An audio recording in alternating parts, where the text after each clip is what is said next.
Welcome, and thanks for joining us today. Few places on Earth have the same sense of adventure and discovery as the Rocky Mountains, with the exception of places like the Andes, Himalayas, Alps, and of course, Antarctica. In this video, I would like to momentarily divert my attention from the Rocky Mountains and Colorado and have a look at the vast frozen continent of Antarctica. Early explorers used the methods of Native Americans to explore the Antarctic ice shelf. Specifically, they borrowed techniques from the Inuit people of Alaska, such as sled dogs and thermal insulated clothing. However, food was scarce, and these methods would not sustain the explorers very long. Each successive expedition and encampment brought with them experimental equipment and techniques, all designed to better explore and conquer the unforgiving and otherworldly environment of Antarctica. Innovation would not prove easy, specifically early vehicles and motorized equipment. You see, automobiles were still in their infancy during early explorations, and to this day, equipment must be specially designed to withstand and operate in constant sub-zero temperatures. Each attempt to introduce vehicles to the difficult landscape and temperatures suffered faults, fails, and numerous setbacks. British explorer Ernest Shackleton in the Nimrod expedition managed to bring the first automobile to the continent in 1909. The expedition boasted a specially designed vehicle that was donated by the now defunct British automaker William Beardmore Company. The vehicle replaced the front tires with skis and the rear tires with large cogs. It was ultimately unsuccessful in navigating the deep snow and ice. For that matter, it couldn't even be started in the sub-zero temperatures, or run for an extended period of time in that cold. Like most things in Antarctica, it was repurposed and reused as a wagon. For the remainder of the expedition, they relied on traditional sleds. 1 year later, in 1910, a British naval officer named Robert Falcon Scott saw potential in Ernest Shackleton's idea, and further innovated upon this concept during his ill-fated Terra Nova expedition. He and his engineer, Reginald Skelton, pioneered and advanced the concept of motor-driven sleds during their race to the South Pole, but they later abandoned this idea for a caterpillar track to make their way across snowy surfaces. This innovation edged us closer to something resembling the workings of a modern snowmobile. By 1911, Australian explorer Douglas Mawson set his sights on Antarctica. During his visit to the continent, he intended to bring the first airplane. Unfortunately, the plane crashed during an airshow demonstration before Mawson ever left for the expedition. Making the best of a bad situation and ever the showman, Mawson had his plane hastily reconstructed into what he called an experimental air tractor. It was basically a tractor on skis made out of an old Vickers airplane. This was also unsuccessful. The engine was removed and sent back to Vickers in England. The rest of the plane was abandoned and claimed by the Arctic snowdrifts. Similar to the motor cars, sleds, and vehicles that came before it. But these failures are not uncommon, and it's only through failure that science can learn what does or does not work. As they say, the road to success is paved in failure. Flash forward 20 years to the 1930s, and Antarctica was set to become home to one of the most incredible and ambitious vehicles ever built, the Antarctic Snow Cruiser. It was impressive not just in its incredible size and innovative features, but also noteworthy as an automotive masterpiece.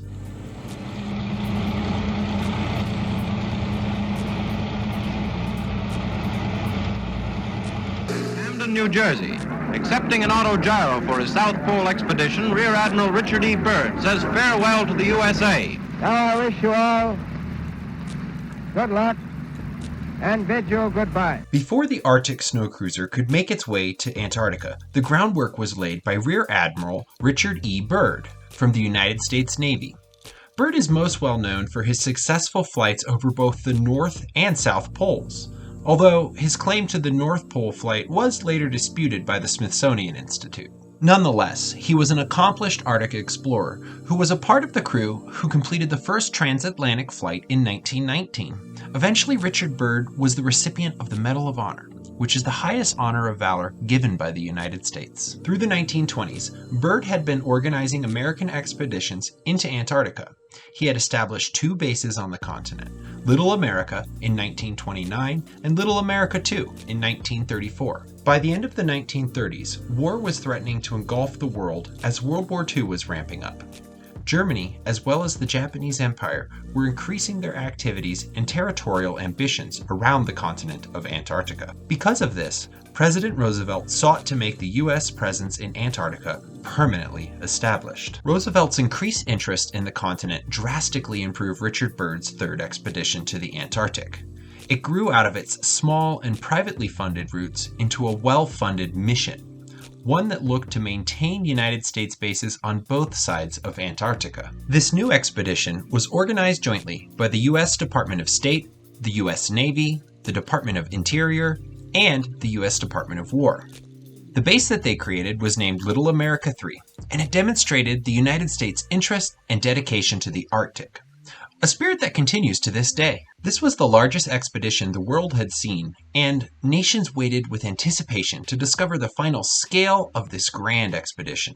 However, few could guess what innovation was about to roll onto the stage. This is because Byrd and his team drew from the past experiences and failures of the equipment used, and sought to design a vehicle that could incorporate the best elements of its predecessors. He had considerable success with Caterpillar tracked vehicles in his previous expedition. In fact, he credited their use for saving his life when he had been stranded alone in a remote outpost during his second expedition. Byrd's deputy, Dr. Thomas Poulter, had spent the years since researching ways to adapt the motorized tractors that they used to be better suited for use in sub-zero temperatures. Working with the Armour Institute of Technology in Chicago, now the Illinois Institute of Technology, Poulter designed what he called the Snow Cruiser. His design was 55 feet long, 25 feet wide, and 37 tons. It was a giant. It was designed to have a range of over 8,000 miles and could sustain a crew on the ice for up to a year without resupplying. The monstrous machine was powered by two specially designed diesel-electric engines and was designed for a maximum speed of 55 miles per hour. The Snow Cruiser was crammed with clever innovations, such as its four 10-foot-tall, balloon-like Goodyear tires. The tires and wheel assembly could be moved individually and lifted to clear crevices or other obstacles. Additionally, they could completely retract them into the chassis of the cruiser. Add to that, the tires had an innovative system that was designed to keep the rubber of the tires warm by reusing the heat and exhaust from the engine bay. Inside the cruiser featured all of the facilities a crew of four could need for exploring and living in the Antarctic landscape. It was complete with a control room, a machine shop, a galley, a dark room, extra tanks for fuel, food storage, crew quarters, and even space for two gigantic spare tires. The top of the Snow Cruiser sported a cradle for an aircraft. The plane boasted a range of about 300 miles and acted as a scout for the cruiser. The aircraft could be loaded and unloaded through the sloped back of the cruiser. This was, without a doubt, the most ambitious vehicle of its time. But before it could be built, it was up to Thomas Poulter to justify how the vehicle would or could revolutionize Arctic exploration. Eventually, the U.S. gave the Snow Cruiser project the green light and handed over $150,000, a value of $2.3 million in today's currency. The Snow Cruiser was seen by the U.S. Congress as the crown jewel in an arsenal of new tools they looked to deploy in what was now the United States' fourth expedition to Antarctica. Especially because other countries' interests and competing claims to the region began to pick up. While the cruiser was being built, Germany had deployed a large catapult ship to the region and began to operate survey planes around Antarctica, claiming large swaths of land in the name of Nazi Germany. In an effort to further impress upon Congress and justify the large expedition budget, Poulter began to boast about how the craft was designed to cover over 500,000 square miles during an Antarctic summer. A claim that was a bit sketchy, but plausible nonetheless. With the international competition now worrying lawmakers, the Antarctic Snow Cruiser's construction was expedited. It created a national sensation as it raced off the factory floor and across thousands of miles of roadways, making its way from Chicago, Illinois to Boston, Massachusetts. At the time, the cruiser was wider than most of the nation's roads. To navigate around this, they executed a carefully orchestrated plan, which involved closing highways and clearing traffic from the roadways ahead of the Snow Cruiser. Everywhere it went, it was a parade-like atmosphere, a sensation that was driven home by the motorcade of police that both preceded and followed the massive automobile. At one point, the cruiser attempted to navigate over a creek and did get stuck for a time. While this was not a very encouraging moment, the engineers used it as an opportunity to test the independent suspension in a warmer climate. Nonetheless, it made it back onto the roadway and to the Boston docks on time, where it was loaded onto the supply ship, the North Star, along with food, spare tires, several tanks, prefabricated huts, and everything you would need to live for over a year in Antarctica. In order to fit the vehicle, the entire rear wheel section was removed and stored elsewhere. Once this was completed, it was secured to the deck of the North Star. The captain had concerns about the weight being distributed properly, but after Byrd's insistence, they permitted the cargo aboard. With much fanfare, the North Star and the Arctic cruiser inched into the Pacific Ocean.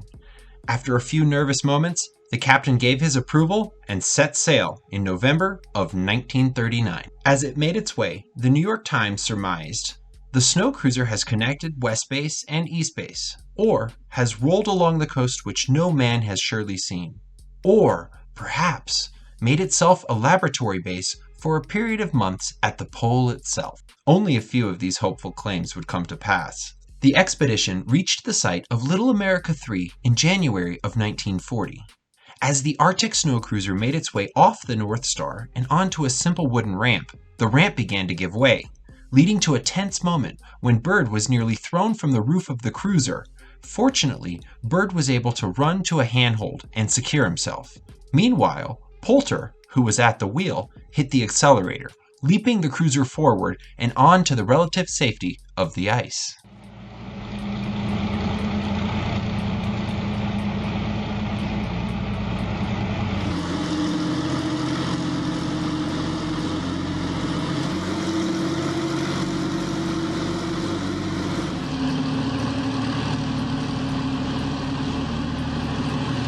Once on the ice, they found that the vehicle was much slower than anticipated.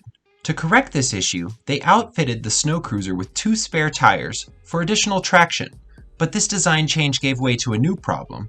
It was now very bouncy. In fact, it earned itself the nickname Bouncing Betty. Additionally, the vehicle was already at its maximum design weight, and with the added weight from the 2 tires, the innovative diesel-electric drivetrain was now underpowered. Interestingly, they found out in this configuration that the cruiser was fastest in reverse, so they simply drove it backwards. However, the prospect for long-range travel didn't look good, and the crew was forced to abandon these efforts.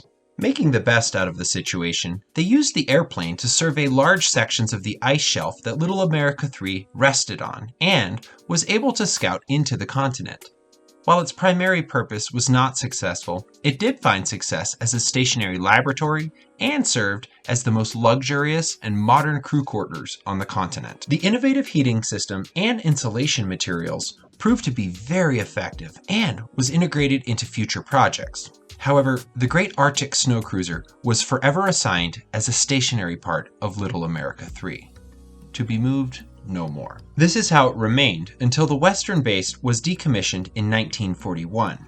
The entire base was evacuated later that year as the concentration of troops and funding moved to defend the world from increasing German, Japanese, and Italian aggression. At the time, the Arctic Snow Cruiser was buried in snow and abandoned. After World War II, in 1946, during an American expedition called Operation High Jump, the team located the abandoned base and the giant snow cruiser, sitting exactly as it had been left. The team of explorers said that the vehicle was in remarkably good condition, saying only air in the tires and a basic servicing would have had it up and running again. However, nothing further was done, and the Arctic Snow Cruiser was once again closed up and left to the elements. In 1958, the cruiser made its final appearance on the world stage. This time, it was an international expedition that completely uncovered the snow cruiser from its tomb of ice using a bulldozer.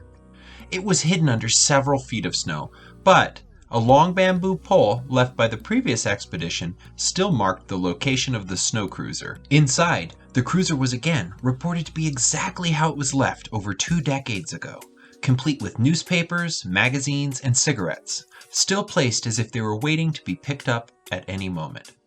This group of explorers was likely unaware of it at the time, but they were the last people to see the incredible Arctic Snow Cruiser. Or were they?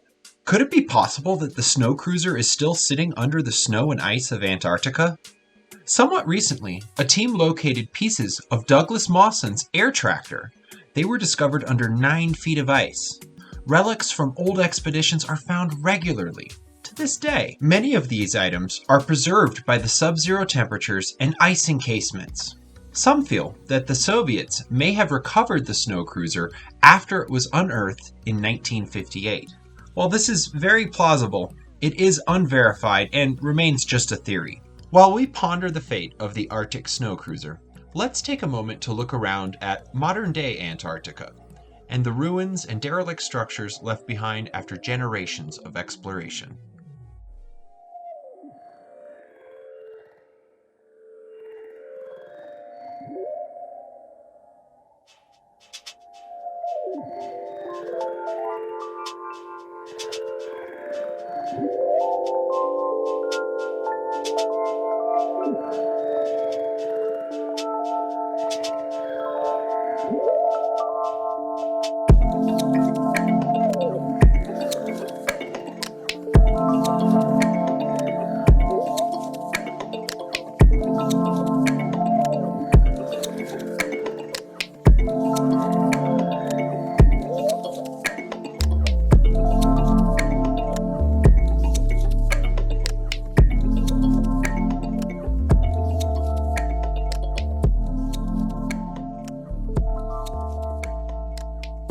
So, to answer my question, could it be possible that the Snow Cruiser is still under the snow?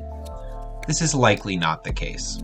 This is because in February of 1963, a U.S. Navy icebreaker ship spotted an unusual streak of brown amongst the blues and whites of passing icebergs.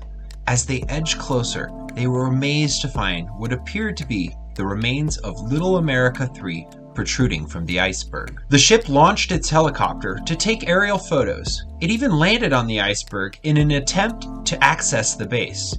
Ultimately, they were unable to find a way in. However, they could clearly make out the remains of tents, fabrics, and prefabricated huts. Huts that were strikingly similar to the huts that Byrd used during his expeditions. The icebreaker was able to verify that cans of food and equipment were still neatly packed on the shelves, much like the team who visited Little America 3 in 1958 described. 5 telephone poles and antenna fittings still stood above the snow. Notably, 2 bamboo marker poles were still in place on the surface. It's a relatively safe assumption that the ruins found by the Navy were that of Little America 3. With that assumption taken into account, it means that the majority, if not all of the base, has broken off the Antarctic ice shelf and has drifted away into the ocean. We do not know what part of the base the iceberg held, but it is entirely possible that those bamboo markers stood over the buried Antarctic Snow Cruiser. It has likely drifted out to sea and eventually sunk to the seabed. Though, a part of me just doesn't accept that that was its fate.